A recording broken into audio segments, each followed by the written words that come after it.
আজকে কিন্তু আমি চলে এসেছি কোথায় বলো তো? এই যে তুমি দেখতে পাচ্ছ স্কাইল্যান্ড। এই দেখো এত হাওয়া দিচ্ছে, আমার কিন্তু চুলটা উড়ে যাচ্ছে। স্কাইল্যান্ড তোমরা অনেকেই জানো যে স্কাইল্যান্ড কোথায় আছে। স্কাইল্যান্ড হলো আসলে আমার স্কাইল্যান্ড আসার একমাত্র উদ্দেশ্য হলো নিউ একটা বার ওপেনিং হয়েছে, তো সেই বারে আমি কিন্তু এসেছি। চলো আমরা যাই বারে। দেখো আমি চলে এসেছি বারে, চলো ভেতরে দেখা যাক কি কি পাওয়া যায়।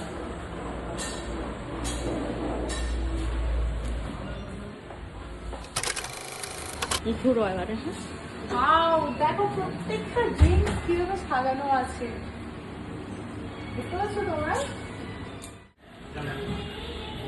আমার পছন্দ মতো একটা ড্রিঙ্কস ট্রাই করছি, চলো দেখা যাক। এই দেখো তোমাদেরকে দেখাচ্ছি। ফার্স্টে এসে কিন্তু আমি অর্ডার দিয়ে রেখেছিলাম। এটা তোমরা সম্ভবত সবাই জানো, আমি হালকা করে ককটেল বানাতে বলেছি, তো আমি ট্রাই করছি।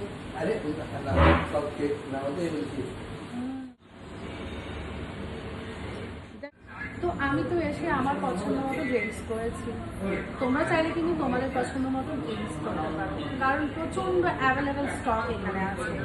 আর এখানে প্রত্যেকটা স্টাফেদের এত সুন্দর ব্যবহার যে কি বলবো। আমি কিন্তু ফার্স্ট টাইম কিন্তু এই স্কাইল্যান্ডে এসেছি, তোমরা কিন্তু একবার আসতেই পারো।